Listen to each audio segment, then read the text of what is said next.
భగ్గుమన్న రాజకీయం టీడీపీ కార్యాలయం దగ్గర వైసీపీ వర్సెస్ టీడీపీ నేతల మధ్య మాటలు యుద్ధం. ఎన్నికల ప్రచారంలో దూసుకెళ్తున్న వైసీపీ అభ్యర్థి పండ్లు చేపల మార్కెట్లో విస్తృత పర్యటన, గెలిపించాలంటూ అభ్యర్థిస్తున్న నూరి ఫాతిమా అండ్ ఎంపీ అభ్యర్థి. 11వ రోజు చేరుకున్న జగన్ బస్సు యాత్ర. దారి పొడవునా జగన్కు ప్రజల స్వాగతం. నేడు పల్నాడు జిల్లాలోకి ఎంట్రీ. పల్నాడు జిల్లా పెదకూరపాడు నియోజకవర్గం క్రోసూరు మండల కేంద్రంలో గత రాత్రి గుర్తు తెలియని దుండగులు నియోజకవర్గ టీడీపీ కార్యాలయాన్ని దగ్ధం చేశారు. దగ్ధమైన నియోజకవర్గం తెలుగుదేశం పార్టీ కార్యాలయాన్ని సోమవారం పెదకూరపాడు నియోజకవర్గ తెలుగుదేశం పార్టీ అభ్యర్థి భాష్యం ప్రవీణ్, మాజీ ఎమ్మెల్యే కొమ్మాలపాటి శ్రీధర్ మరియు జనసేన బీజేపీ నాయకులు కార్యకర్తలు సందర్శించారు. అనంతరం ప్రభుత్వానికి వ్యతిరేకంగా నినాదాలు చేస్తూ క్రోసూరు టీడీపీ పార్టీ కార్యాలయం నుంచి 4 రోడ్ల సెంటర్ మీదుగా పోలీస్ స్టేషన్ వరకు నిరసన ప్రదర్శన చేపట్టారు. ఆగంతకులను పట్టుకుని కఠినంగా శిక్షించాలని పోలీస్ స్టేషన్లో వినతిపత్రం అందించారు. ఈ సందర్భంగా భాష్యం ప్రవీణ్ మీడియాతో మాట్లాడుతూ 2 రోజుల క్రితం చంద్రబాబు నిర్వహించిన ప్రజాగణం సభ సక్సెస్ అవడంతో తట్టుకోలేక వైసీపీ గుండాలు ఇలాంటి ఘటనకు పాల్పడ్డారని ఆగ్రహం వ్యక్తం చేశారు. టీడీపీ అభ్యర్థి భాష్యం ప్రవీణ్ ఇలాంటి దుశ్చర్యలు పాల్పడితే వాళ్ళ వాటమిని వాళ్ళు ఒప్పుకున్నట్లే అన్నారు.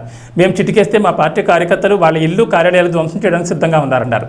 ఒక క్రమశిక్షణ కలిగిన పార్టీ తెలుగుదేశం పార్టీ, మా నాయకుడు ఒక క్రమశిక్షణ కలిగిన నాయకుడని అన్నారు. అదేవిధంగా కొమ్మాలపాటి శ్రీధర్ మాట్లాడుతూ అర్ధరాత్రి క్రోసూరు తెలుగుదేశం పార్టీ కార్యాలయం దహనం ఘటన చూస్తుంటే అధికార వైసీపీకి వాటంపై పట్టుకుందని, దానిలో భాగంగానే ఇటువంటి దుశ్చర్యలకు పాల్పడ్డారని అన్నారు. శనివారం తెలుగుదేశం పార్టీ జాతీయ అధ్యక్షుడు చంద్రబాబు నాయుడు తలపెట్టిన ప్రజాగళం సభ సక్సెస్తో అధికార పార్టీకి వెన్నెలో వణుకు మొదలైందని, దానిలో భాగంగానే ఇటువంటి కవింపు చర్యలు దిగారన్నారు. గతంలో పెదకూరపాటు నియోజకవర్గంలో ఇటువంటి చర్యలు ఏ రోజైనా జరిగాయా? ప్రజలందరూ కూడా విజ్ఞతతో ఆలోచించి తగిన విధంగా బుద్ధి చెప్పాలన్నారు. రౌడీ రాజధాని అంతమొందించాలంటే ఓటు అనే ఆయుధంతో చావుదెబ్బ కొట్టాలని అన్నారు మాజీ ఎమ్మెల్యే కొమ్మాలపాటి శ్రీధర్.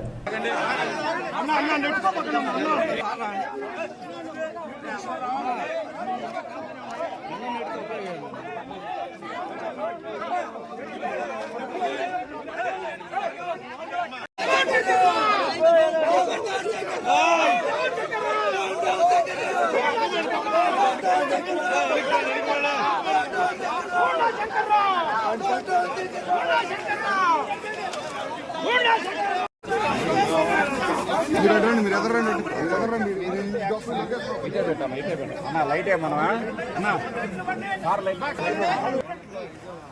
అసలు ఫైరింగ్ వెళ్ళమండి పరికి రావాలా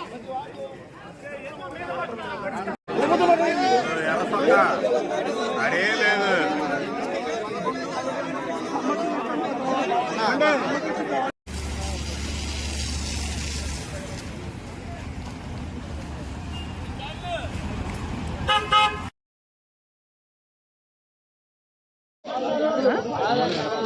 ఎవరు రాలేదు ఇంకా పరిశోధించి పోలీస్ డిపార్ట్మెంట్ తోటి మరి అన్వేషణ చేయించి వాళ్ళను పట్టుకోవాల్సిన బాధ్యత ఉంది, శిక్షించాల్సిన బాధ్యత ఉంది, ప్రజలకు రక్షణగా ఉండాల్సిన బాధ్యత ఉంది. ప్రత్యేకించి ఇక్కడ అభ్యర్థిత్వాన్ని తీసుకున్న భాష్యం ప్రవీణ్కి రక్షణ కల్పించాల్సిన బాధ్యత ఉంది. అదేవిధంగా ఈరోజు పార్టీ కార్యాలయాలను కూడా మీరు నిశ్చితంగా పరిశీలన చేసి అవసరమైతే రక్షణ కల్పించాల్సిన బాధ్యత పోలీస్ డిపార్ట్మెంట్ ఉందనేది కూడా ఈ డిపార్ట్మెంట్కి ఉందనేది కూడా ఈ సందర్భంగా, భద్రత కల్పించాల్సిన బాధ్యత ఉందనేది కూడా ఈ సందర్భంగా నేను డిమాండ్ చేస్తున్నాను. తప్పనిసరిగా ఇప్పుడే మా అధినాయకత్వం కూడా ఆలోచిస్తుంది దీని మీద ఏ విధంగా మరి కంప్లైంట్ ఇవ్వాలి, ఏ విధంగా మరి దీని మీద చర్యలు తీసుకోవాలనే దాని మీద కూడా ఆలోచిస్తుంది. తప్పనిసరిగా మరి పల్నాడు జిల్లాలో ఈరోజు కొత్తగా వచ్చిన ఎస్పీ గారు కానివ్వండి, అదేవిధంగా కలెక్టర్ గారు కానివ్వండి, ఆర్ఓ గారు కానివ్వండి, అదే ఎన్నికల అధికారులు కానివ్వండి, శ్రద్ధ పెట్టి దీన్ని పరిష్కరించాల్సిన బాధ్యత, రక్షించాల్సిన బాధ్యత, ప్రజాస్వామ్యాన్ని కాపాడాల్సిన బాధ్యత ఈరోజు వారి మీద ఉందనేది కూడా నేను తెలియజేస్తూ ఈ యొక్క కంప్లైంట్ను కూడా ఇక్కడ పోలీస్ స్టేషన్లో ఇచ్చి నిరసన అనేది కూడా వ్యక్తపరుస్తున్నాం. తప్పనిసరిగా ఈరోజు 5 మండల పార్టీ ప్రెసిడెంట్, అదేవిధంగా నియోజకవర్గ ఇన్ఛార్జి, అదేవిధంగా అభ్యర్థి, 5 మండలాల మరి పార్టీ అధ్యక్షులు, ముఖ్య నాయకులు కలిసి ఈరోజు ఆ యొక్క మరి ఈరోజు కంప్లైంట్ కూడా ఇవ్వటం అనేది కూడా జరుగుతుంది. తక్షణమే చర్యలు తీసుకోవాల్సిన బాధ్యత డిపార్ట్మెంట్ మీద ఉందనేది కూడా ఈ సందర్భంగా నేను తెలియజేసుకుంటూ, మరి ఒకటే ఇటువంటి చౌకబారు పనులు చేసినా, అదేవిధంగా ఇటువంటి పనులు చేసినప్పుడు కూడా రాబోయే కాలం మేము చాలా విఘ్నతతో ఉన్నాం. చాలా క్రమశిక్షణ కలిగిన తెలుగుదేశం పార్టీ నాయకత్వం. ఇక్కడ గమనించాలి, ఇటువంటి ఏదైనా చేస్తే భవిష్యత్తులో మీకు పుట్టగతులు ఉండవు అనేది కూడా హెచ్చరిస్తున్నాను అనేది కూడా ఈ సందర్భంగా నేను తెలియజేస్తున్నాను. అదేవిధంగా అంటే పిరుగువాడా నేను చెప్తున్నాను, భాష్యం ప్రవీణ్ వెనక తెలుగుదేశం పార్టీ ఉంది. ఒకసారి గుర్తుపెట్టుకోవాలి. ఈరోజు ఒకటే ఆలోచించాలి, కొత్త అభ్యర్థి కాదు, పాత అభ్యర్థి కాదు.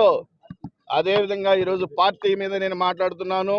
పార్టీ అనేది చాలా బలమైంది. తెలుగుదేశం పార్టీ పెదకూరపాడు నియోజకవర్గంలో ప్రతి కార్యకర్త ఒక సైనికుడు ఒకటి గుర్తుపెట్టుకోవాల్సిన పరిస్థితి ఉంది.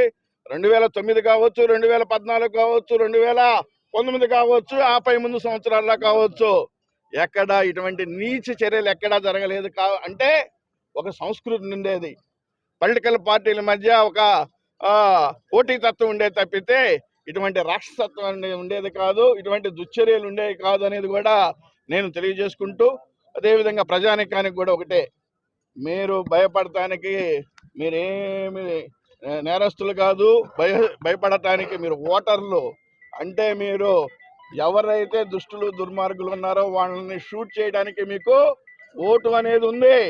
తప్పనిసరిగా ఓటు రేపు సైకిల్ గుర్తు మీద ఓటు వేసి తప్పనిసరిగా అటు చంద్రబాబు నాయుడు గారిని, ఇటు పెదకూరపాడులో సైకిల్ని, భాష్యం ప్రవీణ్ని గెలిపించవలసిందిగా మళ్ళీ ప్రజలు పెదకూరపాడు ప్రజానీకానికి మళ్ళీ ఈ భయాలకి భయాందోళన అనేది పడాల్సిన అవసరం లేదు. మీ చేతుల్లో ఓటు అనే అస్త్రం ఉంది, దాన్ని ఉపయోగపెట్టుకోవాల్సిందిగా కోరుతూ మళ్ళీ ఒకసారి ప్రజలకి మళ్ళీ విజ్ఞప్తి చేస్తున్నాను. భయపెట్టి ఆందోళన క్రియేట్ చేసి కుల మతాల మధ్య చిచ్చు పెట్టి ఈరోజు భయభ్రాంతులు చేస్తే తెలుగుదేశం పార్టీ కార్యకర్తలు కానీ నాయకులు కానీ భయపడతారా అనుకునే పిరికి బంద చర్య. ఇదొక పిరికి బంద చర్య. ప్రజల్లో ఎదుర్కోవాలి, ఓటర్లని నమ్మించాలి. ఈరోజు నువ్వు పార్టీ కార్యాలయాన్ని తగలబెడితే భయపడటానికి ఇక్కడ ఎవ్వడూ సిద్ధంగా లేడనేది తెలుగుదేశం పార్టీ, అదేవిధంగా ఈరోజు మాజీ శాసనసభ్యుడిగా నేను తెలియజేస్తున్నాను. ఈరోజు మన భాష్యం ప్రవీణ్ దీనికి ఏదో పెదకూరపాడుకి కొత్త అనుకుంటే అది తప్పు. భాష్యం ప్రవీణ్ వెనక తెలుగుదేశం పార్టీ ఉంది, దీన్ని దృష్టిలో పెట్టుకోవాలి. అదేవిధంగా నాయకులు ఉన్నారు. తప్పనిసరిగా తగిన గుణపాఠం చెప్పడం అనేది 5 నిమిషాలు, కానీ మేము చట్టాలను గౌరవిస్తాం. అదేవిధంగా ఈరోజు ఇక్కడ ఏం జరిగింది, ఎలా జరిగింది అనేది చూడాల్సిన బాధ్యత ఈరోజు ఈసీ గారి మీద, అదేవిధంగా ఈరోజు ప్రభుత్వ అధికారుల మీద ఉంది. రాత్రి 11:30 గంటలకి సీసీ ఫుటేజ్లు కూడా మన వాళ్ళు చూశారు.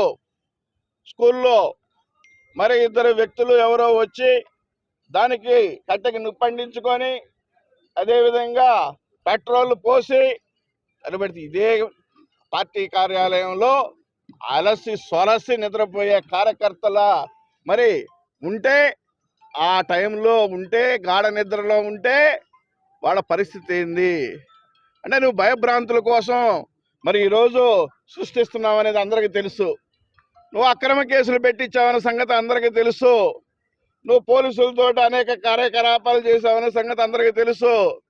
అదేవిధంగా ఈరోజు తెలుగుదేశం పార్టీ కార్యాలయాన్ని మీరు నిప్పండించారు అంటే నిన్న గౌరవ మా జాతీయ అధ్యక్షులు ఈ క్రోసూరు రావటం, ఏదంటే మరి వేలాది మంది ప్రజానీకం ఇక్కడికి రావటం నీ కన్ను కుట్టుకుంది.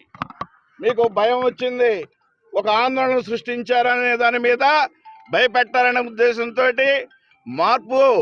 మార్పు వస్తుంది అనే ఒక ఆలోచనతో ఇటువంటి పిరుగుబంద చర్య చేయటం అనేది వైఎస్ఆర్ పార్టీకి మరి వాళ్ళ యొక్క నాయకుడు కానీ అధినాయకుడు కానీ మరి వాళ్ళ యొక్క ఆలోచన విధానం ఇదే ఉంటుంది. అట్లానే ఈరోజు దీన్ని కూడా ఈరోజు ఇక్కడ ఉన్న మరి రేపు ఓడిపోతామనే భయంతో ఇటువంటి పిరికిబంద చర్య చేయటం అనేది చాలా దారుణం. నేను ఒకటే కోరుకుంటున్నాను, ఎలక్షన్ డిపార్ట్మెంట్ వారికి నేను ఒకటే కోరుకుంటున్నాను, ఇక్కడ మరి ఎక్కడ నిస్వార్థంగా మరి ఎట్టి పరిస్థితుల్లోనూ దీన్ని నాగార్జున సాగర్ ఎడమ కాలువకు వారం రోజుల పాటు నీటిని విడుదల చేసిన అధికారులు మళ్లీ నిలిపివేశారు. కేవలం తాగునీటి కోసమే జలాలు విడుదల చేసినట్లు తెలిపారు. పాలేరు జలాశయానికి 2.25 టీఎంసీ నీటిని విడుదల చేసినట్లు వెల్లడించారు. నాగార్జున సాగర్ మొత్తం నీటి మట్టం 590 అడుగులు కాగా ప్రస్తుత నీటి మట్టం 511.20 అడుగులుగా ఉంది. సాగర్ మొత్తం నీటి నిల్వ 312.50 టీఎంసీలు కాగా ప్రస్తుతం 133.71 టీఎంసీలుగా ఉంది.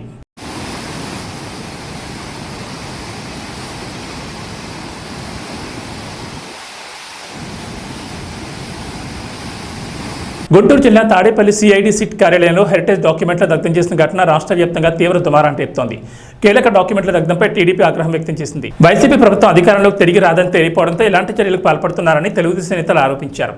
ఇదిలా ఉండగా ఫైళ్ల దగ్ధంపై సిఐడి దిద్దుబాటు చర్యలకు పూనుకుంది. డాక్యుమెంట్ల దగ్ధంపై సిట్ కార్యాలయం వద్ద సిఐడి వివరణ ఇచ్చింది. తాము దగ్ధం చేసిన పత్రాలు వేస్ట్ పేపర్లని పేర్కొంది.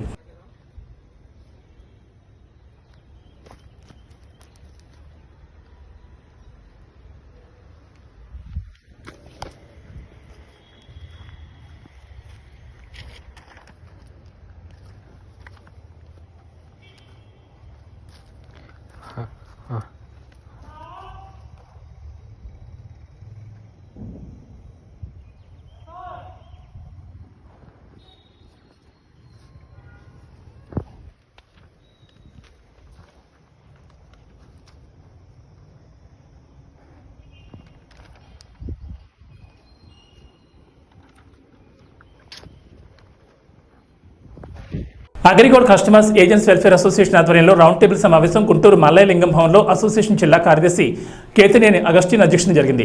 రాష్ట్ర ముఖ్యమంత్రి జగన్మోహన్ రెడ్డి మరణించిన బాధిత కుటుంబాలకు 10 లక్షల ఎస్క్రిషియా పొరలో పెట్టి ఇంటికి పంపుతానని చెప్పి 5 సంవత్సరాలు నిండిందని అన్నారు.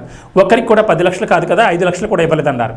మరణించిన బాధిత కుటుంబాలచే ముఖ్యమంత్రి క్యాంపు కార్యాలయానికి పూలు పార్సిల్ ద్వారా పంపించారు. ఈ కార్యక్రమంలో సిపిఐ రాష్ట్ర సహాయ కార్యదర్శి, అసోసియేషన్ రాష్ట్ర గౌరవ అధ్యక్షులు ముప్పాడ నాగేశ్వరరావు, జిల్లా కార్యదర్శి జంగాల అజయ్ కుమార్ మాట్లాడారు.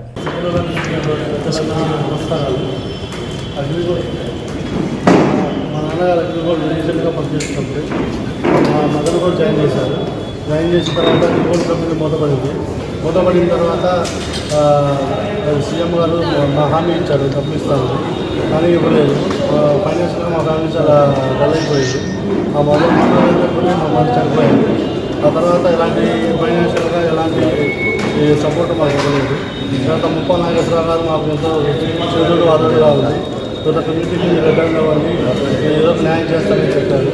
సో సార్ మాట్లాడుతూ మీటింగ్ ఇచ్చాము. కానీ సీఎం గారు మాత్రం ఇచ్చిన హామీ తోడికి నిలబెట్టుకోలేదు. సో మాట నిలబెట్టుకోలేని సీఎం ఉన్నా ఒకటే లేకపోయినా ఒకటే అని మేము ఈరోజు పూలని పంపించడం జరిగింది. సో ఇప్పటికైనా సీఎం గారు తెలుసుకొని చాలా సిగ్గుతో తలవంచుకొని అగ్రిగోల్డ్ బాధితులకి న్యాయం చేయాలని కోరుకుంటున్నాము. ఇంతతో ముగిస్తున్నాము. మీరు మాకు మాట ఇచ్చారు, మిమ్మల్ని అడిగే హక్కు మాకుంది. మీరు మా దగ్గరకు వచ్చి మేము పిలవకుండా వచ్చి చనిపోయిన వాళ్ళకి చంద్రబాబు నాయుడు 3 లక్షలు ఇస్తానన్నాడు. నేను వచ్చి 7 కలిపి ఈ పూర్వంలో పెట్టి 10 లక్షలు ఇస్తానన్నాడు. మాట తప్పాడు. ఈరోజు కోటి ఆశలతో వస్తే ఏదో మమ్మల్ని ఉద్ధరిస్తాడని, ఏదో మమ్మల్ని పైకి లేవనిస్తాడని చెప్పి ఆ రోజు ఓట్లేసి గెలిపించుకున్నాం. 5 సంవత్సరాలు ఏ మీటింగ్ పెట్టా స్పందించలేదు, మా కష్టాలు వెళ్ళలేదు. మేము డబ్బులు కట్టిన మా కంపెనీ తొత్తులను తీసుకుపోయి వాళ్ళని వెనక్కి రాసుకున్నారు. ఎందుకు దాచుకున్నారో అర్థం కాదు. మా ఆస్తులు మాకు ఇవ్వని చెప్తున్నాం. మా కస్టమర్లు అందరూ ఎంతగా 400 మంది చనిపోయి ఉన్నారు. మా 10 లక్షల కాడికి 32 కోట్లు ఇస్తే ఈయన సొమ్మేమో పోద్దా, ఈయన సొంత జేబులో చేయనా? ఎందుకు ఆలోచిస్తున్నాడు?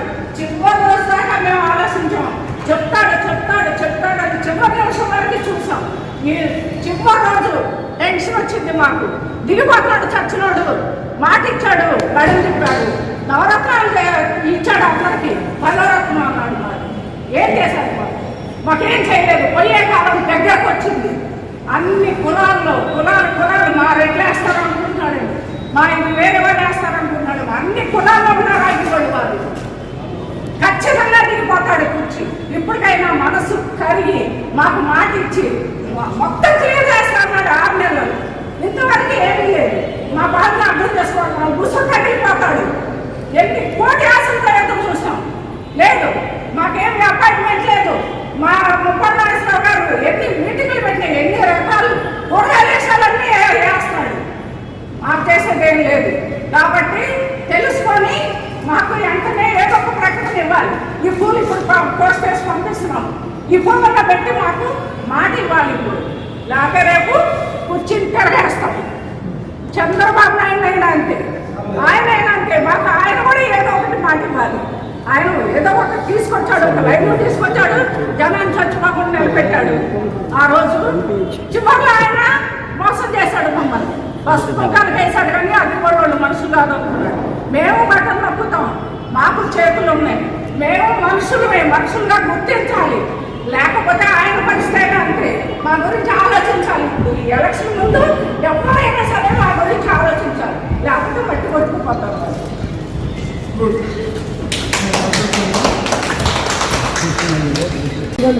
డబ్బులు కట్టారు. అగ్రిగోల్డ్ ఆఫీసు మూతపడ్డంతో మా అమ్మగారు గుండెకొట్టు చనిపోయారు. పిల్లల భవిష్యత్తు కోసం దాచిపెట్టిన డబ్బులు ఎక్స్గ్రేషన్ కింద ఇస్తా ఉన్నారు.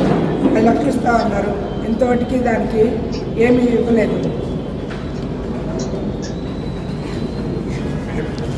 సామాజిక న్యాయానికి సమాధి కట్టిన వ్యక్తి జగన్మోహన్ రెడ్డిని మార్చాల టీడీపీ అభ్యర్థి జోలకంటి బ్రహ్మారెడ్డి విమర్శించారు.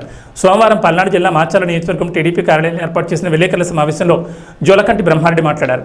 రాష్ట్ర వ్యాప్తంగా వేలాది అసైన్డ్ భూములను వైసీపీ నేతలు కబ్జా చేశారని తెలిపారు. జగన్ ప్రభుత్వం మద్య నిషేధం చేయకపోగా 4 రెట్లు మద్యం రేట్లు పెంచారని కొనియాడారు. రాబోయే మద్యం అమ్మకాల్లో ఆదాయాన్ని కూడా హామీగా చూపించి 15,000 కోట్ల రుణం తేవడం సిగ్గుచేటన్నారు. సంక్షేమ పథకాల కోసం చంద్రబాబు బడ్జెట్లో 19% ఖర్చు పెడితే వైసీపీ ప్రభుత్వం 15% మాత్రమే ఖర్చు చేసిందని తెలిపారు.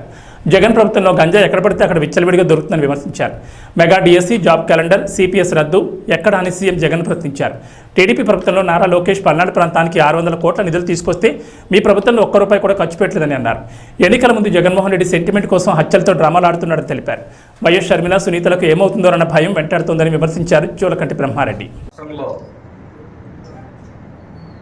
వైసీపీ ప్రభుత్వం చేస్తున్న అరాచక పాలనకు, దుర్మార్గానికి, దౌర్జన్యానికి, ఆర్థిక దోపిడీకి, వ్యవస్థల విధ్వంసానికి వ్యతిరేకంగా జనసేన అధ్యక్షులు పవన్ కళ్యాణ్ గారు, చంద్రబాబు నాయుడు గారు ఎన్డీఏ ప్రభుత్వంతో కలవడం జరిగింది. దేశం ముందుకు పోతా ఉంటే దురదృష్టం ఏంటంటే ఈ రాష్ట్రం 15 సంవత్సరాలు వెనకపోయింది. అభివృద్ధిలోనే కాదు, రైతుల ఆత్మహత్యల్లో, అప్పుల్లో, కౌలు రైతుల ఆత్మహత్యల్లో, అలాగే అనేక రంగాల్లో ఈ రాష్ట్రం వెనక్కిపోతున్నప్పుడు ఈ రాష్ట్రాన్ని తిరిగి గాడిలో పెట్టాలి. కేంద్ర ప్రభుత్వ ఆశీస్సులతో ఏదైతే విధ్వంసం జరిగిందో ఈ రాష్ట్రంలో దాన్ని మళ్ళీ సరిచేసి ఈ రాష్ట్రాన్ని ముందుకు తీసుకెళ్ళాలి. ఈ రాష్ట్ర ప్రజల కోసం, ఈ రాష్ట్ర అభివృద్ధి కోసం, ఈ రాష్ట్ర యువత భవిష్యత్తు కోసం మరి ఈ నిర్ణయం తీసుకోవటం జరిగింది. జగన్మోహన్ రెడ్డి అబద్ధాలు ఆడటంలో తిట్ట. ప్రజల మానసిక పరిస్థితులతోటి ఆడుకోవటం ఇతనికి అలవాటైన విద్య. గౌరవాధ్యక్షురాలుగా తీసేశాడు. చెల్లిని ఈ రాష్ట్రం నుంచి తరిమేశాడు. చివరికి తండ్రి ఫోటోని కూడా సాక్షి పేపర్ నుంచి తొలగించాడు. ఈయన ఈరోజు అక్క చెల్లెమ్మలు, అవ్వాతాతలు అంటూ ఇప్పటిదాకా డ్రామాలు ఆడాడు. ఈరోజు రాష్ట్రంలో ఎవరు కూడా ఈయన మాటల్ని నమ్మే పరిస్థితిలో ప్రజలు లేరు. కేవలం నినాదాలకు మాత్రమే పరిమితమైన ప్రభుత్వం వైసీపీ ప్రభుత్వం. మొన్న చూసాం పెన్షన్ల డ్రామా. వాలంటీర్లు నా కార్యకర్తలను మీరు ప్రకటించిన తర్వాత ఎన్నికల కమిషన్ వాళ్ళని దూరంగా పెట్టింది. ఇక రాష్ట్రంలో వ్యవస్థలు ఏమీ లేనట్టు, అవ్వాతాతలు ఖచ్చితంగా సచివాలయాల దగ్గరికి రావాలని చెప్పేసి వాళ్ళని ఇబ్బంది పెట్టి, దానిలో కూడా మరి లబ్ధి పొందాలనే కుటిల యత్నం ఈ జగన్మోహన్ రెడ్డి చేసిన విధానం రాష్ట్ర ప్రజలందరూ కూడా అసహించుకుంటున్నారు. ఈ వైసీపీ నాయకులు ఎంత నీచానికైనా దిగజారుతారు. సాక్షాత్తు వైఎస్ఆర్సీపీ సోషల్ మీడియాలో షర్మిలమ్మను నువ్వు రాజశేఖర్ రెడ్డికే పుట్టావని కామెంట్స్ పెడతా ఉంటే, నీ తల్లిని అవమానిస్తూ ఉంటే, నీ కుటుంబాన్ని అవమానిస్తూ ఉంటే నీకు చీమ కొట్టినట్టయినా లేదు. చిక్కటి చిరునవ్వులు చిందిస్తావా? ఇలాంటి దుర్మార్గుడు, ఒక ఆర్థిక నేరగాడు ఈ రాష్ట్రానికి ముఖ్యమంత్రి అవ్వటం అనేది ఒక చారిత్రాత్మకమైన తప్పిదం ఈ రాష్ట్ర చరిత్రలో. మరి 2,70,2.7 లక్షల కోట్ల డీబీటీలో సగం పైగా కేంద్ర ప్రభుత్వం ఇచ్చేది. కేంద్ర ప్రభుత్వం ఇచ్చే బియ్యం సబ్సిడీ కానీ, ఎరువులు పురుగు మందుల సబ్సిడీలు కానీ అన్నీ తన ఖాతాలో వేసుకుంటాడు. నేషనల్ హైవేస్ని కూడా ఈ స్థానిక శాసనసభ్యుడైతే ఈయన నేనే తీసుకొచ్చానని చెప్పుకుంటాడు. క్రోసూరులో టీడీపీ కార్యాలయం వైసీపీ అల్లరి మొక్కలు తగలబెట్టారంటూ టీడీపీ చేసిన వ్యాఖ్యలు ఖండించారు ఎమ్మెల్యే నంబూరు శంకర్రావు. పల్నాడు జిల్లా పెదకూరుపాడు నియోజకవర్గ క్రోసూరులోని టీడీపీ ఆఫీసును టీడీపీ వాళ్లే తగలబెట్టారని అన్నారు. ఆఫీసులో ఉన్న కుర్చీలు, ఫర్నిచర్ ఏమైందని అనుమానంగా ఉందని తెలిపారు. పోలీసులు దీనిపై విచారించి నిందితులను కఠినంగా శిక్షించాలని కోరారు ఎమ్మెల్యే నంబూరు శంకర్రావు. ఇటీవలే ధరణికోటలో మా ఆఫీస్ తగలబెట్టారని, ఇలా రెచ్చగొట్టడం మంచి సంస్కృతి కాదని అన్నారు. 19 వచ్చినప్పుడు నేను ఎలా ఎలక్షన్ చేశానో మీ అందరికీ తెలుసు. ఈ 5 సంవత్సరాలు మీతోటి ఎలా ఉన్నానో మీ అందరికీ తెలుసు. మరి నా స్వభావం ఏంటో, ఆ అభ్యర్థి స్వభావం ఏంటో ఒకసారి ప్రజలు చూస్తూ ఉన్నారు. వచ్చిన రోజు నుంచే గొడవలతోటి ఏదో ఒకటి ఇక్కడ మరి భయభ్రాంతులు చేసి ఈ నియోజకవర్గాన్ని మరి గెలవాలని తాపత్రయంతో ఉన్నాడు. నిన్న సభ కూడా అట్టర్ ఫెయిల్యూర్ అయింది. దాంతో అతనికి మరి మైండ్ పోయి ఏం చేస్తున్నాడో అతనికే మరి press meet Chandrababu Naidu press meet పెట్టమన్నాడా, లేకపోతే వాన పోయిన తర్వాత ఇచ్చాడా ఏందో తెలియక అతను ప్రెస్ మీట్లు పెట్టడం ఇదే రకంగా చేస్తూ ఉన్నాడు. నేను ప్రెస్ మీట్ పెట్టింది ఏం పెట్టాను, చంద్రబాబు నన్ను పర్సనల్గా మాట్లాడితే నేను అతనికి కౌంటర్ ఇచ్చాను. అది కాదు నాయన చంద్రబాబు, కనీసం నువ్వు స్లిప్ తీసుకుని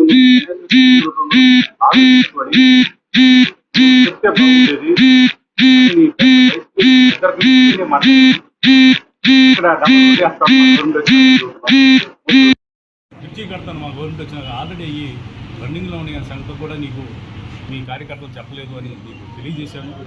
అట్లాగే నన్ను తెలంగాణ నుంచి ముందు తెచ్చుకొని ప్రవీణ్ అభ్యర్థి ఎవరైతున్నారో ఆయన ఆరోపణ. దాని మీద రాత్రి తెలుగుదేశం పార్టీ పందిరి తగలబడింది. మరి అది వాళ్ళే తగలబెట్టుకొని వైసీపీ మోకలు తగలబెట్టారని చెప్పి ఆరోపణలు చేయడం జరిగింది. మరి రాత్రి 11:30 దాకా కూడా జనం ఉన్నారంట. 5 నిమిషాల్లో జనం ఎట్టిపోయారు. దాంట్లో ఉన్న బళ్ళు కానీ చైర్స్ కానీ ఏమైనా పక్కకి ఎట్టయిపోతుంది. మరి అది ఎట్లా పడింది ఒకసారి గమనించాలి. మరి దాని మీద డిపార్ట్మెంట్ కూడా ఇన్వెస్టిగేషన్ చేసి ద్రోహులని కఠినంగా శిక్షించాలి. దీంట్లో ఎటువంటి భేదం లేకుండా కూడా ఎవడైనా సరే ఒకళ్ళు వాళ్ళే చేసుకొని మా పార్టీ మీద నెపం వేయటం ఎంత దారుణం అంటే మొన్నే రీసెంట్గా గన్నకోటలో మా పార్టీ ఆఫీస్ తగలబెట్టారు. ఉదయం పూట 9ంటికి తగలబెట్టి రెడ్ హ్యాండ్గా దొరికారు వాళ్ళిద్దరూ తెలుగుదేశం కార్యకర్తలు.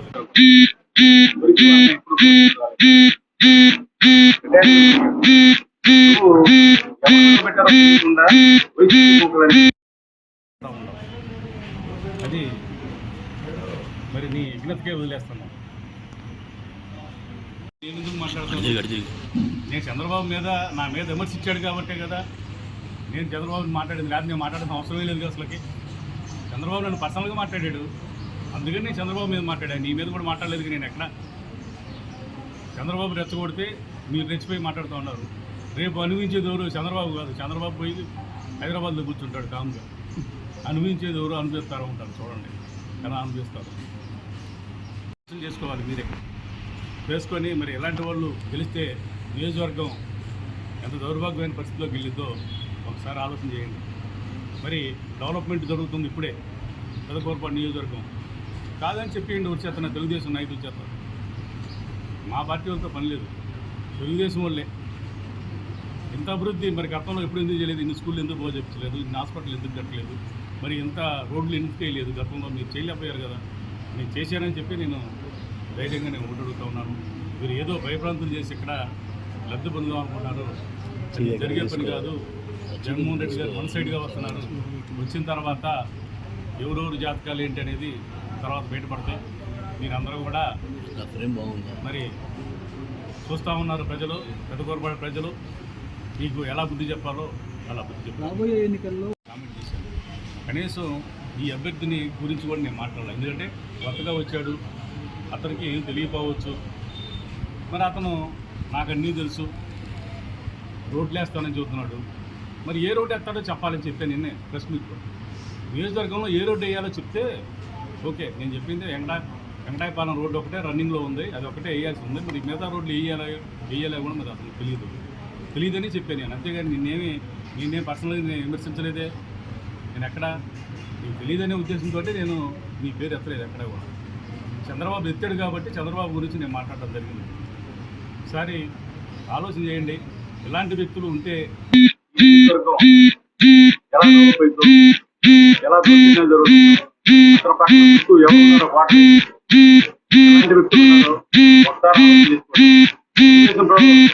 కూడా నాయకులు కూడా నేను చెప్పేది మరి మీరు ఊహించినట్టుగా అతను మెంటాలిటీ.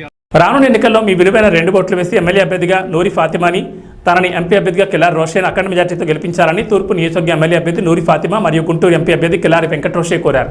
సోమవారం తూర్పు నియోజకవర్గంలోని కూరగాయల, పండ్ల, చేపల మార్కెట్లో విస్తృతంగా పర్యటించి వ్యాపారులను కలుసుకుని జగనన్న అందిస్తున్న సంక్షేమ పథకాలు వివరించారు. అనంతరం వ్యాపారులు ఎదుర్కొంటున్న సమస్యలు తెలుసుకుని వాటిని త్వరలోనే పరిష్కరించి మార్కెట్లో అన్ని సౌకర్యాలు కల్పిస్తామని హామీ ఇచ్చారు. రాష్ట్రంలోనే నెంబర్ 1 మార్కెట్గా గుంటూరు మార్కెట్లను రూపుదిద్దుకునేందుకు కృషి చేస్తామని వారు పేర్కొన్నారు. ఈ కార్యక్రమంలో వైఎస్ఆర్సీపీ నాయకులు మార్కెట్ శ్రీను, సంకూర్ శ్రీనివాస్, సలీం, దుర్గాప్రసాద్, డిపి ఎట్ల రవి, మొగిలి సతీష్, బుడతా మహేష్, పోలవరపు వెంకటేశ్వరరావు, హన్నుబాయ్, ఎర్రబాబు, పల్లా శ్రీనివాస్, మాదాస్ మాధవరావు, ఇర్రి సాయి, కోట రామదాస్, బొందలపాటి ప్రసాద్, రామశెట్టి రాంబాబు, యాదాల చిన్న, మాధవ్ చిన్న, లియాఖత్, యేసుబాబు, మహిళలు, నాయకులు శైలజ, మేరీ, విశాలాక్షి, రమణి, పలువురు ముఖ్య నాయకులు పాల్గొన్నారు. వైఎస్ఆర్సీపీ అధినేత సీఎం జగన్మోహన్ రెడ్డి మేమంతా సిద్ధం బస్సు యాత్ర 11వ రోజు చేరింది. వెంకటాచలంపల్లి నుంచి బయలుదేరిన బస్సు యాత్ర వెనుకొండ మీదుగా గంటావారిపల్లికి చేరుకుంది. వెంకటాచలంపల్లి నుంచి బయలుదేరిన సీఎం వైఎస్ జగన్ బోధనంపాడు, కురిచేడు, చింతల చెరువు, పొదిలి జంక్షన్, చీకటికలపాలెం మీదుగా వెనుకొండకు చేరుకుంది. దారి పొడవునా జగన్ ప్రజలు స్వాగతం పలికారు. వెనుకొండలో సీఎం జగన్ రోడ్ షోలో పాల్గొన్నారు. ఆంధ్రప్రదేశ్లో జరగబోయే ఎన్నికల ప్రచారంలో భాగంగా సీఎం జగన్ ప్రజలతో మమేకమవుతున్నారు. ప్రతి ఒక్కరికి అభివాదం చేస్తూ ముందుకు సాగుతున్నారు.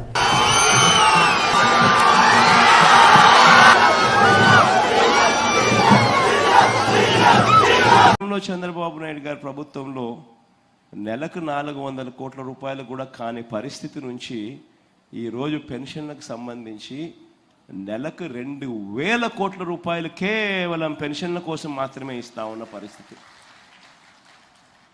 సంవత్సరానికి 24,000 కోట్ల రూపాయలు పెన్షన్ల రూపకంలో ఇస్తా ఉన్న పరిస్థితి. ఈ 58 నెలలుగా మీ బిడ్డ ప్రభుత్వం వచ్చిన తర్వాత ఈ ఏప్రిల్ కూడా కలుపుకుంటే ఏకంగా 90,000 కోట్ల రూపాయలు ఈ పెన్షన్ రూపకంలో అవ్వ తాతల ముఖంలో చిరునవ్వులు చూసేదానికోసం చేతిలో పెట్టినట్టు అయింది. నేను ఎందుకు ఈ మాట చెప్తా ఉన్నాను అంటే, ఒకసారి గమనిస్తే ఆంధ్ర రాష్ట్రంలో ఇచ్చేది సంవత్సరానికి 24,000 కోట్ల రూపాయలు సంవత్సరానికి ఇస్తా ఉన్న ఏకైక రాష్ట్రం ఆంధ్రప్రదేశ్ అయితే, దాని తర్వాత మీరు గమనిస్తే బీహార్లో చూస్తే 4,300 కోట్లు, ఉత్తరప్రదేశ్లో చూస్తే పెన్షన్ల కోసం ఇచ్చేది 5,160 కోట్లు, కర్ణాటకలో చూస్తే 4,700 కోట్లు, పక్కన తెలంగాణలో చూసినా కూడా 8,180 కోట్ల రూపాయలు. అంతే. ఒక ఆంధ్ర రాష్ట్రం మాత్రం చూస్తే పెన్షన్ల కోసం ఇస్తా ఉన్న డబ్బు ఏకంగా 24,000 కోట్ల రూపాయలు కేవలం దీనికోసం ఇస్తా ఉన్నాం. ఈ విషయాలన్నీ కూడా ఎందుకు చెప్తా ఉన్నాను అంటే, రేపొద్దున మోసం చేసేందుకు 4,000 అంటారు, 5,000 అంటారు, 6,000 అంటారు. ఇంకా అవసరమైతే మోసం చేయడానికి ఎలాగూ చేసేది లేదు కాబట్టి ప్రతి ఒక్కరికి 8,000 కూడా అంటారు. మేమంతా సిద్ధం బస్ యాత్ర గుంటూరు తూర్పు నియోజకవర్గంలో జరగనున్న నేపథ్యంలో నియోజకవర్గం ఎమ్మెల్యే అభ్యర్థి షేక్ నూరి ఫాతిమా మరియు గుంటూరు ఎంపీ అభ్యర్థి Kilari Rosaiah deputy mayor diamond Babu సమక్షంలో ఈస్ట్ ఎమ్మెల్యే కార్యాలయంలో పార్టీ కేడర్ ముఖ్య నాయకులతో సమీక్ష సమావేశం నిర్వహించారు. ఈ కార్యక్రమంలో వివిధ శాఖల చైర్మన్లు, డైరెక్టర్లు, స్థానిక కార్పొరేటర్లు, వార్డు ఇన్ఛార్జీలు, వార్డు ప్రెసిడెంట్లు, జంబో కమిటీ సభ్యులు, క్లస్టర్ ఇన్ఛార్జీలు తదితరులు పాల్గొన్నారు. ప్రభుత్వ ఆసుపత్రి గుండె జబ్బుల ఓపీ వద్ద మందులిచ్చే కేంద్రం వద్ద రోగుల కోసం 3 మందుల కేంద్రాలను ప్రారంభించనున్నట్లు సూపరింటెండెంట్ డాక్టర్ కిరణ్ కుమార్ చెప్పారు. గుండె జబ్బుల ఓపీ వద్ద రోజురోజుకు రోగులు పెరిగిపోతున్నారని, వారికి అవసరమైన మందుల కేంద్రాలను ఎక్కువగా ప్రారంభించాలన్న ఉద్దేశంతో 3 కేంద్రాలను అందుబాటులో తీసుకొచ్చామని ఆయన చెప్పారు. అంతకుముందు ఈ ప్రాంతమంతా ఒక అటవీ ప్రాంతాన్ని తలపించే విధంగా ఉండేదని ఆయన గుర్తు చేశారు. ప్రస్తుతం ఆ ప్రాంతాన్ని పరిశుభ్రంగా చేసి రోగులకు పరిశుభ్రమైన వాతావరణం కల్పించామని ఆయన అన్నారు. ఈ ప్రాంతాన్ని పరిశుభ్రం చేసేందుకు ప్రతి ఒక్కరూ నడుమిగించి శ్రమదానం చేశారని ఆయన తెలిపారు. శానిటేషన్ సిబ్బంది నుంచి 4వ తరగతి ఉద్యోగి వరకు ప్రతి ఒక్కరూ శ్రమ చేసి ఈ ప్రాంతాన్ని పరిశుభ్రంగా అందించామని ఆయన తెలిపారు. ఆసుపత్రి అభివృద్ధి కోసం ప్రతి ఉద్యోగి భాగస్వాములు అవుతున్నందుకు ఆయన కృతజ్ఞతలు తెలిపారు. ప్రజలు కూడా ఆసుపత్రి పరిశుభ్రతకు సహకరించాలని ఆయన కోరారు.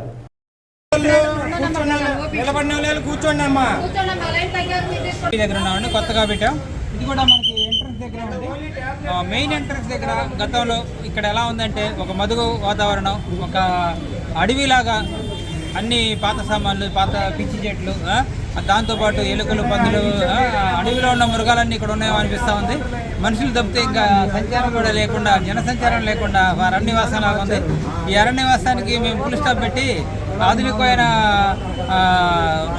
యుగంలోకి మనుషుల్ని తీసుకురావాల్సి అనిపిస్తూ ఉంది. ఇక్కడ ఎవరో వస్తారు ఏదో చేస్తారని మోసపోకమని కాకుండా మన పని మనం చేసుకోవాలని ఉద్దేశంతో ఇవాళ ఇక్కడ నర్సింగ్ సిబ్బంది కానీ, ఇక్కడ ఉన్న స్టాఫ్ కానీ, సిఎస్ఆర్ఎమ్మ గారు, అలానే ఫార్మసీలో ఉన్న సత్యనారాయణమూర్తి గారు, అలానే ఇక్కడ ఉన్న మన సుధాకర్ గారు, వీళ్ళందరూ కూడా ఇక్కడ నాతో పాటు పనిచేయడానికి సిద్ధపడి ఉన్నారు. అలానే సెక్యూరిటీ శానిటరీ వాళ్ళు కూడా వచ్చారు. ఈ వెంటనే ఇక్కడ మనంతా శుభ్రం చేయడానికి ప్రయత్నిస్తున్నాం. అలానే పేషెంట్లకి ఇబ్బంది కలగకుండా ఇప్పుడు దాకా నేను ఒక కౌంటర్ ఉంది, లేదు 3 కౌంటర్లు పెట్టాలని ఉద్దేశంతో 3 కౌంటర్లు కూడా ఇప్పుడు ఇమీడియట్గా అరేంజ్ చేయడం జరిగింది. అలానే వాళ్ళు ఎక్కడానికి మెట్టుగా ఏం చేయాలన్నప్పుడు ఇక్కడ మంచి రాళ్ళు ఉన్నాయి, అవి కూడా మంచి సైజు సిమెంట్ రాళ్ళు దిమ్మెలు కనపడ్డాయి.